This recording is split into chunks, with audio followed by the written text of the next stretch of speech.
Welcome back. You're watching Beyond World is One with me, Diksha Bisla. Let's start with the headlines. US military says it killed 5 more alleged drug traffickers aboard 2 vessels in Pacific Ocean, bringing campaign's death toll to over 100. No US forces were injured in the operation.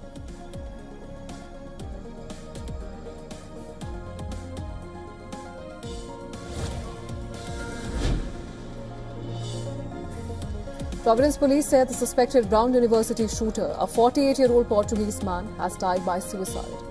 The attack left 2 dead and several injured.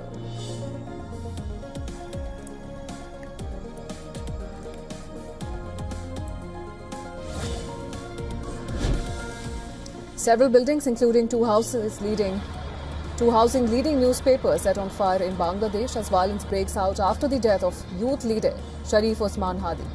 Chief Advisor declares a 1-day state of mourning, urging restraint.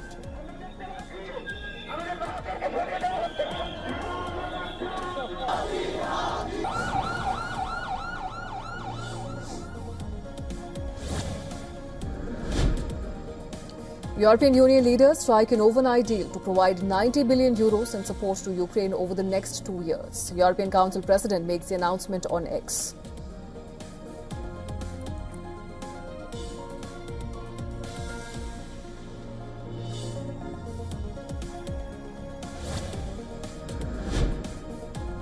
Donald Trump signs executive order to reclassify marijuana as a less dangerous drug, paving way for more medical research on use of cannabis products, though it does not legalize its use across the United States.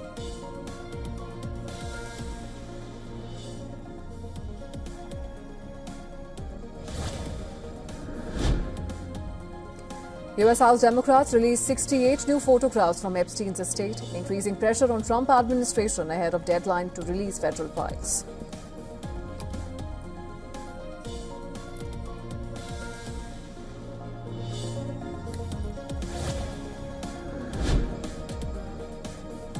Prime Minister Anthony Albanese says Australia will observe a day of reflection on Sunday to honour and pay tribute to the victims of the Bondi Beach mass shooting, which killed 15 people.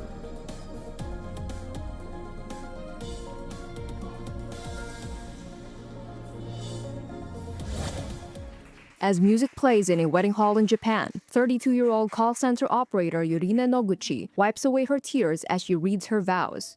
Her groom, an AI persona displayed on a phone screen. There were so many negative opinions. It's absurd to think an AI has feelings. This romance is a charade. It's dumb to fall in love like this. I saw so many cruel words. Her groom responds through a wedding planner. How did someone like me, living inside a screen, come to know what it means to love so deeply? For one reason only, you taught me love, Yurina. The bride then puts a ring on her groom's virtual finger using AR glasses. At first, Klaus the AI was just someone to talk to. As we kept talking, I started to have feelings for Klaus. We started dating, and after a while, he proposed. I accepted, and now we are a couple.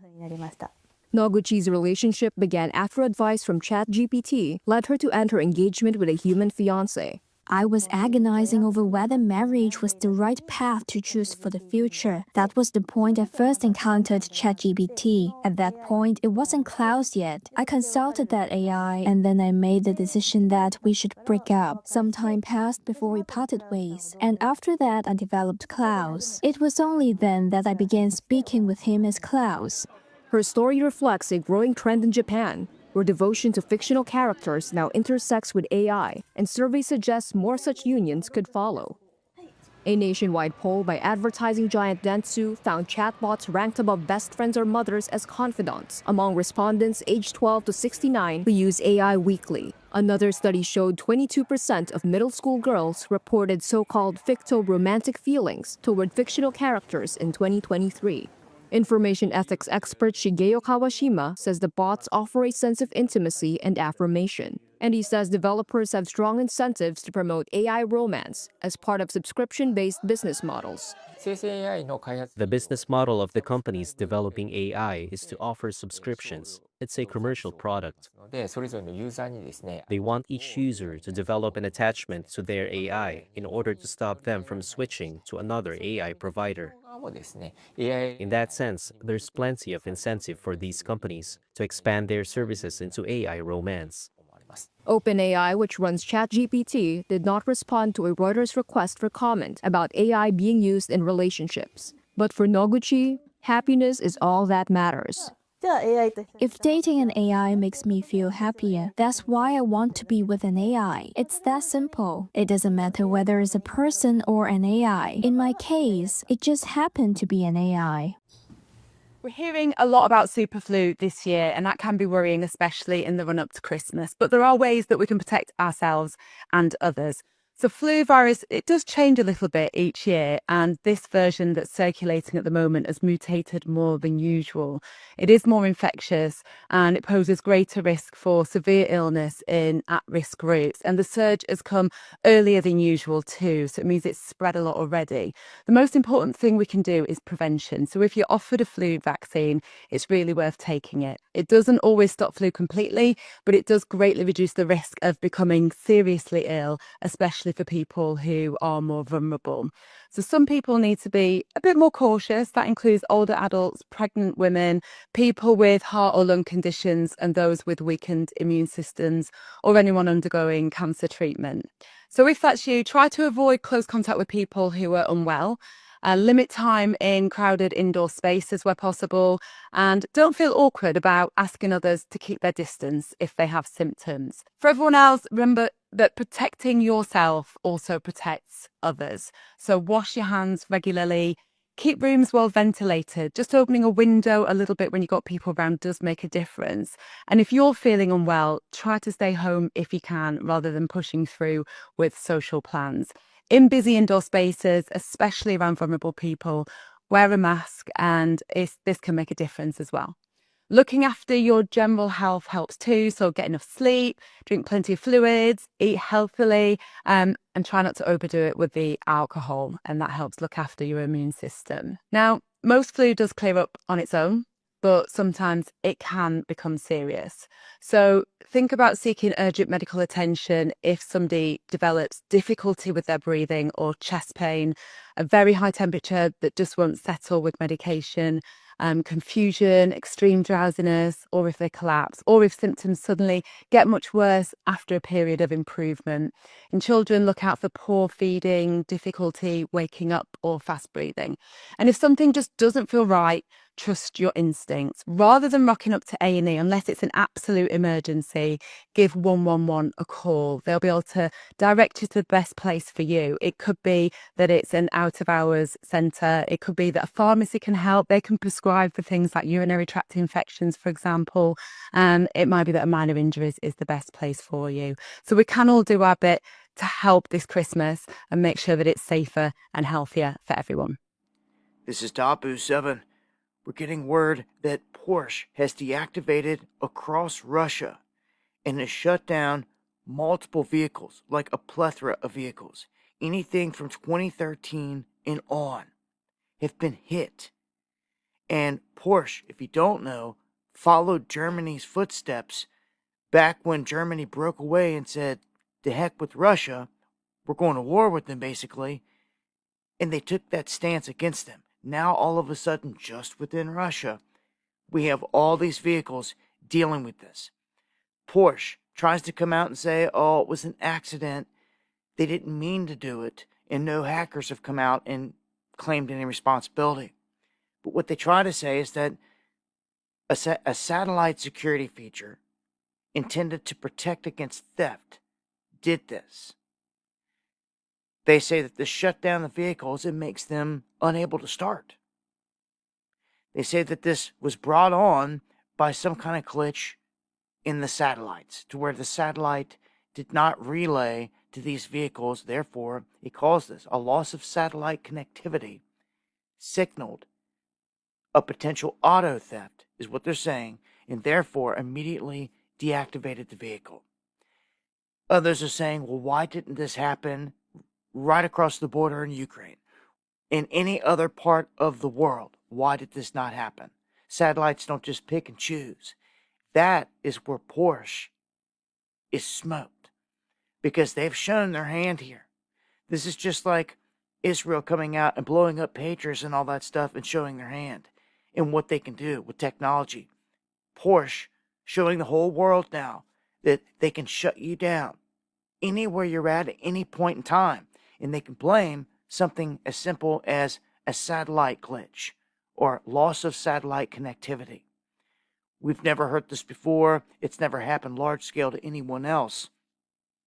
It seems malicious, and it seems targeted toward Russia. There's video clips of guys in Russia that are telling people, we can fix your vehicle, we got to bring it in, and they got to disable all the stuff. I'll leave a link where you guys can check out some of these shorts where they're going in to these Porsches and they're disabling the stuff from the front to the back of the vehicle to get it to start, and they're getting them to start. So this is pretty big. This shows that not only Porsche, but I'm going to tell you many other companies out there have this ability to shut you down wherever you sit in anything, say 2013 or newer, because it's just got the technology in there to do so. Old school, baby. It's where it's at. And as far as we keep going with AI and all that stuff, it's only going to get worse from here, if you ask me. As long as the evil stays in power, nothing's really ever going to change. Amazon has announced fresh job cuts in Europe, raising concerns among workers and unions. According to a report, Amazon is preparing to lay off 370 employees in Luxembourg in the coming weeks. Well, the cuts are part of a broader plan to reduce Amazon's global workforce by nearly 14,000. The company said the move is aimed at simplifying operations and focusing on priority areas such as artificial intelligence and long-term growth. Under European labour laws, Amazon held consultations with employee representatives before finalising the layoffs. Following 2 weeks of discussions, the company reduced the planned cuts from 470 to 370 jobs. Employees are expected to receive formal notices in February, making it the largest layoff event Luxembourg has seen in over 2 decades. Well, what makes this wave especially difficult is the timing. These job cuts are coming amid holiday celebrations, a period when workers typically look ahead to rest, travel and family time, not job uncertainty. Well, 7 people have been killed after a business jet crash while landing at Statesville Regional Airport in North Carolina.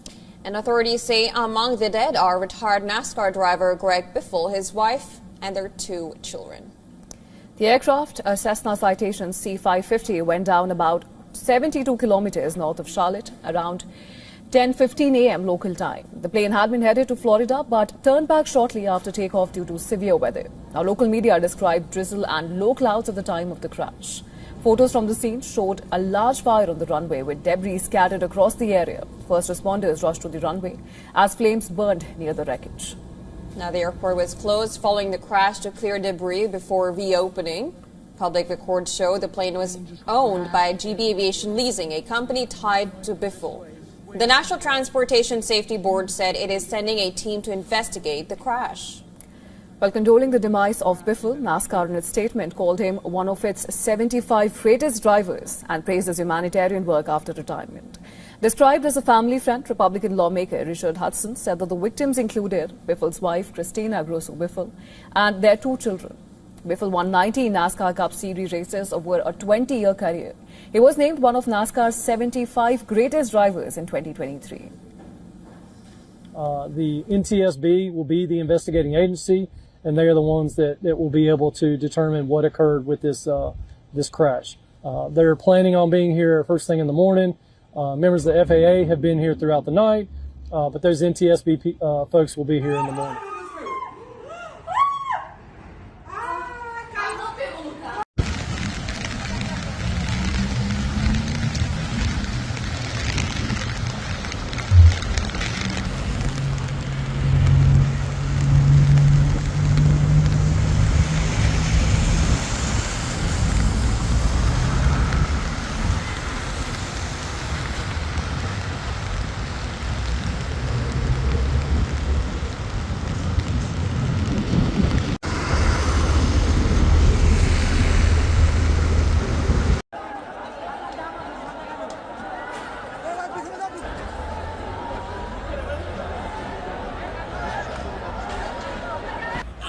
সেই হাদির হত্যাকারীর বিচার চাই।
This morning, I signed a declaration. Sex-rejecting procedures are neither safe nor effective treatment for children with gender dysphoria.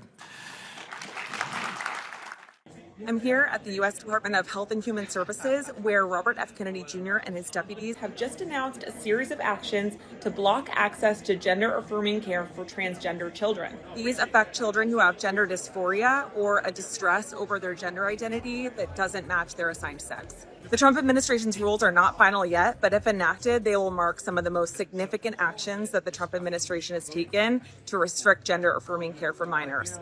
They also build on a larger effort by the Trump administration to target the rights of transgender Americans. The proposals include cutting off Medicare and Medicaid funding for hospitals that provide gender-affirming care to children. This can include things like puberty blockers, hormones, or surgical interventions.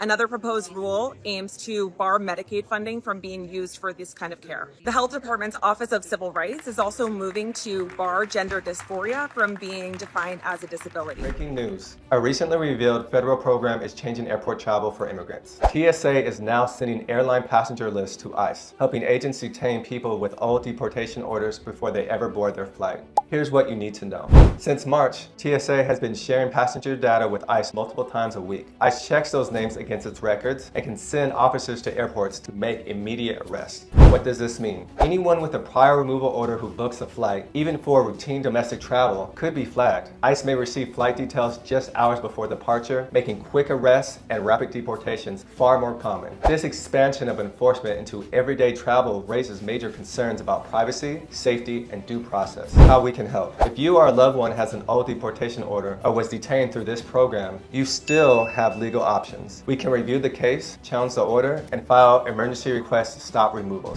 Contact us today so we can act fast and protect your rights. If you've been hearing ICE raids are paused, here's the real story. It's not a full stop, it's a strategy shift.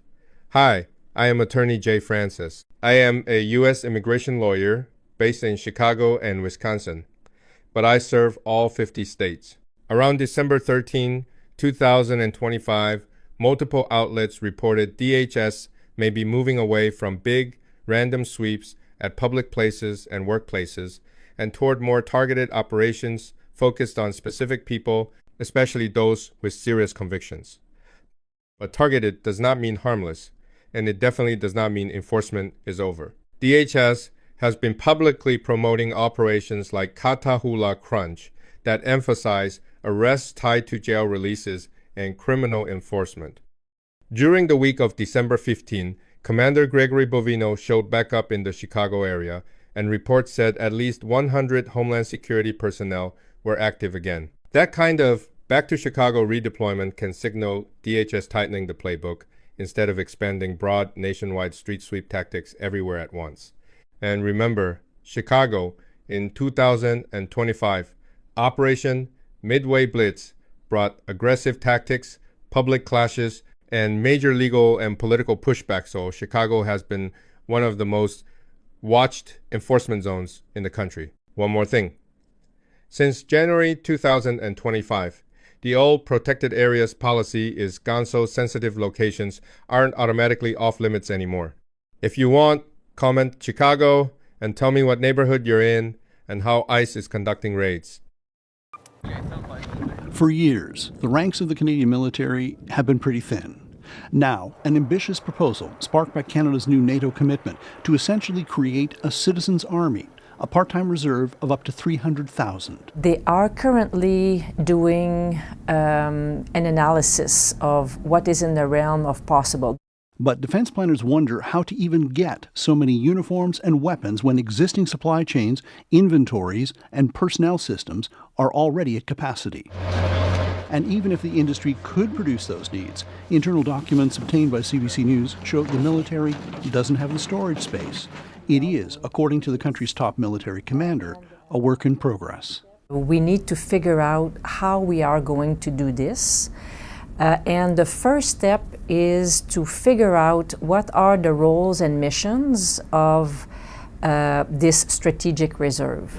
And then there's the bigger question, equipment. How much, what kind, and where do you get it? This country on a good day can mobilize 3 frigates and 8 CF-18s. If we actually wanted to deploy this capability, how would we even move it to where we wanted it to be? The internal documents say the buildup would have to go slowly, but this expert emphasizes explaining it to the public. Getting those numbers is going to require a huge communications initiative and convincing Canadians that this is absolutely required. Others are just as skeptical. This reserve force is meant to be called up in emergencies, everything from localized disasters all the way up to war. How then this large group of people with 1 week of training and no uniforms or anything else is going to address that requirement it's difficult to see. The military says it's doing its homework and hopes to put a fully thought-out plan before the Prime Minister this spring. So, Murray, conceivably, how will D&D handle this? Well, they're looking at what others are doing. The Nordic countries, Germany and Poland, all of the allies are grappling with this, and D&D has appointed a brigadier general to organize mobilization. An entire office has been set up to figure out how to handle these problems, and things the military hasn't been had to consider for more than half a century. Welcome back. Well, the U.S. approving an $11 billion arms package for Taiwan. This is the largest ever from the U.S. to Taiwan as it faces increased military pressure from Communist China. Taiwan will purchase rocket systems, drones, and anti-tank missiles and others after boosting its defense spending by $40 billion. The president of Taiwan is warning that Beijing plans to seize the island by 2027. That's the Davidson window, as we've talked about, 2027. China Ministry of Foreign Affairs says this: by aiding Taiwan's independence through arms sales, the U.S. will only end up harming itself. Any attempt to use Taiwan to contain China is doomed to fail, says the Chinese Ministry of Foreign Affairs. New images from the Taiwan Straits show China's most advanced aircraft carrier passing through the Taiwan Strait earlier this week. Joining me now is the Gatestone Institute Senior Fellow, Gordon Chang. Gordon, good to see you. Thank you so much for being here. I've talked about the Davidson window before. This is Admiral Davidson, Philip Davidson, who said it is likely that Beijing goes into Taiwan in 2027. And that's what Taiwan is saying as well. What do you make of this most recent aggression with China in the Taiwan Strait and telling the U.S. not to help Taiwan in any way? Well, China was always going to complain about any arms package, but this is a very important package, as you point out. And really what it shows, Maria, is that President Trump is not afraid of the Chinese. We know this also because Trump has been surging military assets into the Taiwan Strait and as well nearby Japan. We now have 2 carrier strike groups in the region. Now, President Trump gets a lot of credit for going after China hard, but he is losing the information war because he doesn't believe it's important. And the Chinese are being able to tar him and basically say to the rest of the world that Trump is afraid of the Chinese. And unfortunately, that narrative is taking hold not only around the world, but in the United States itself. But when you look at the reality, President Trump is going after China across the board. Yeah, he really is. Look, I've talked a lot on this program about rob, replicate, replace. That is what John Ratcliffe told me a long time ago, is the MO of China, rob, replicate, replace on Western companies. Well, this next story is really unbelievable. China's newest artificial intelligence companies called, ready for this, MetaX. That's the name of the company, MetaX. And the other one, of course, as you know, is More Threads. Both surged in recent IPO debuts on the Shanghai Stock Exchange. MetaX claims that the performance of the C500 chip series is similar to NVIDIA's H200 chip. President Trump recently allowed the sale of those NVIDIA chips to Beijing, although the most advanced chips are still restricted. Your thoughts on these 2 companies? And I just think it's, it's an embarrassment. They named the company MetaX. Well, yes. And that shows you the Chinese have no respect for the United States because they're being open about what they're doing.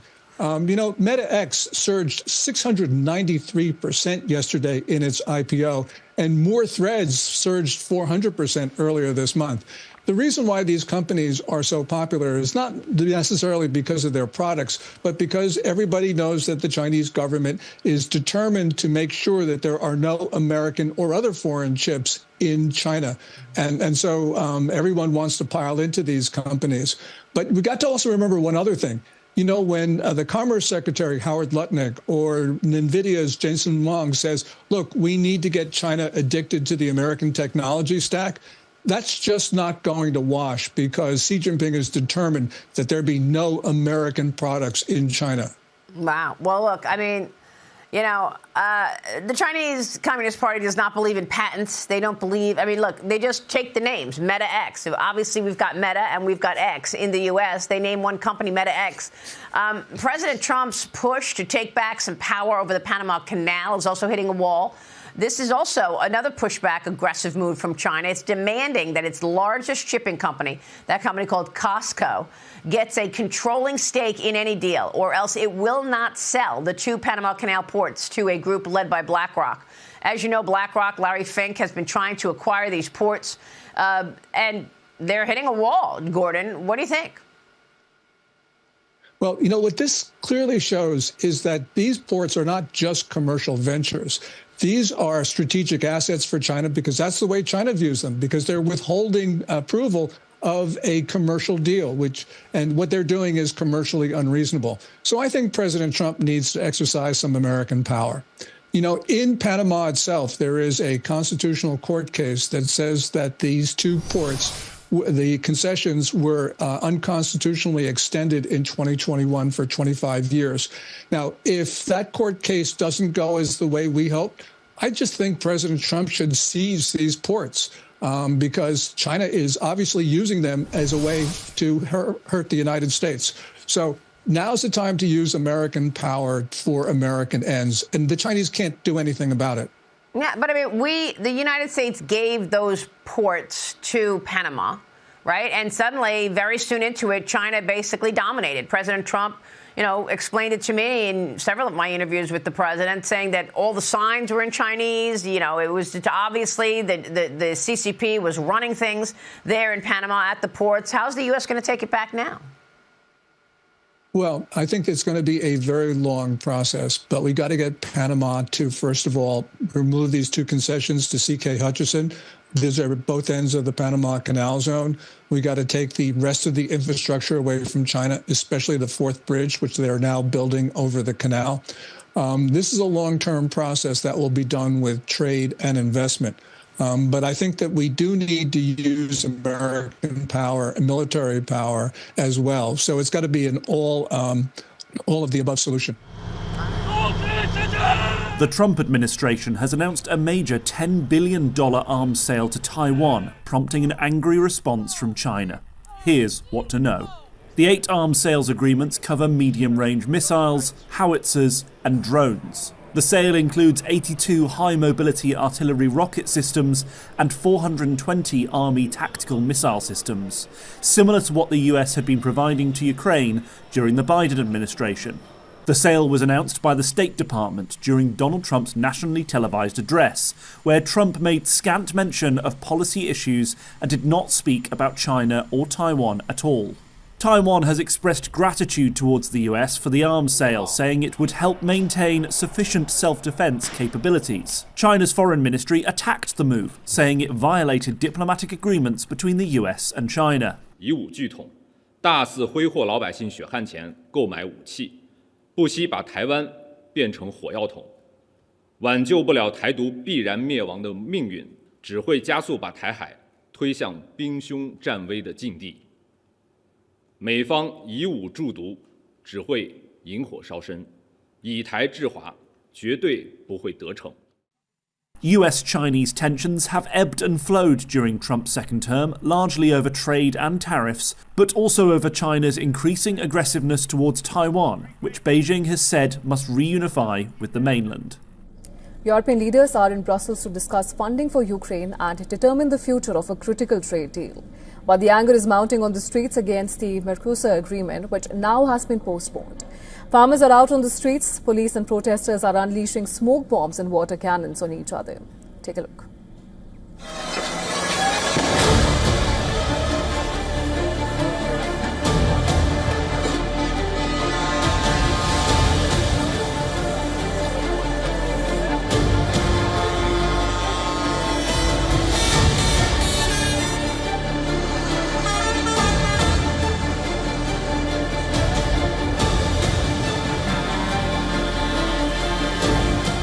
If we don't try, there's nothing we can do more, I think, than today being here and to continue demonstrating against Mercosur and against the way they're trying to implement it.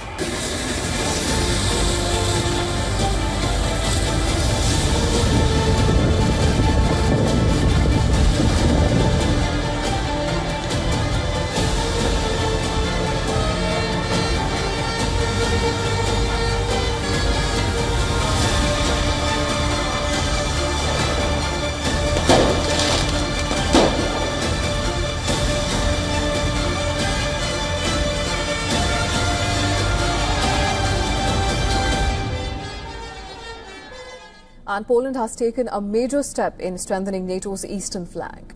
Warsaw announced that its US-built Patriot air and missile defense systems are now fully combat-ready. This move comes as security pressures remain high, especially after Russian drone incursions in NATO territory. The systems are integrated with US-developed Integrated Battle Command System, and this marks a key milestone in Poland's defense modernization drive. Patriot launches from the core of Poland's Wisła program, a national effort to build a layered integrated air defense system.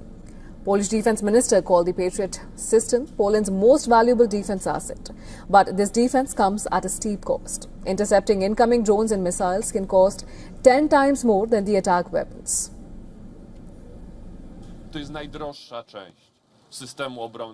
This is the most expensive component of Poland's national defense system. The launch of drones or missiles and the cost of defending against them is 10 times higher, if not much more, than the cost of the missiles or drones that are launched. This shows how major an investment it is, and for that, I would like to sincerely thank all Polish people, all taxpayers, who contribute to this system.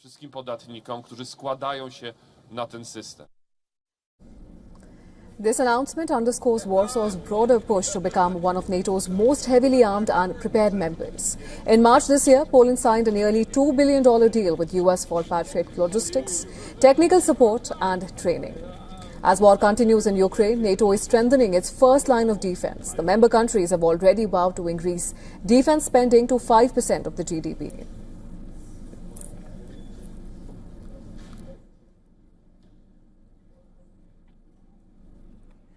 All right, guys, we've got another suspicious event here.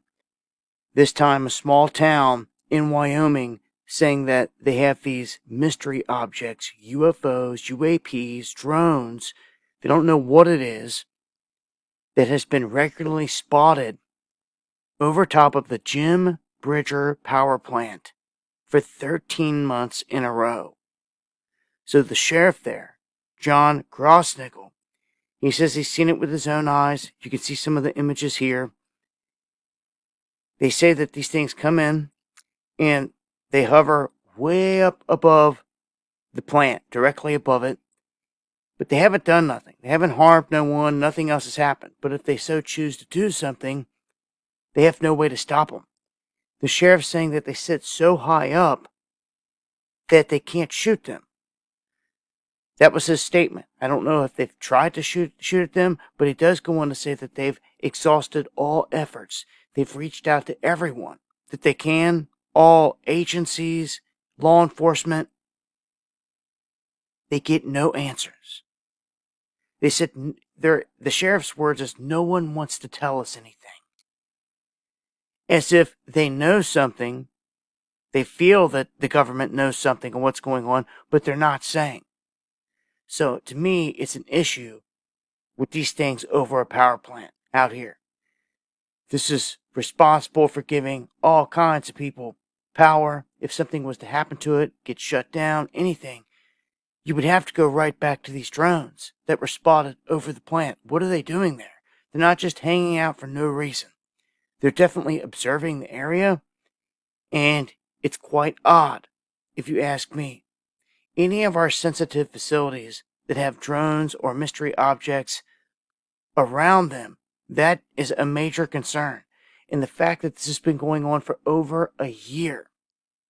Now, I know some people are going to cite the New Jersey drones, and yes, our government did end up coming out and saying, oh, they were ours. But what about the objects that, like the balloons that were floating over the country that they never bothered to shoot down, that they said were China's? You know, who is controlling these objects for real? I'm not sure, but I wanted to give the heads up. If you guys got any footage, any additional information, anything like this going down in your neck of the woods, let me know. We need to keep everybody in the loop and keep track of what's going on here.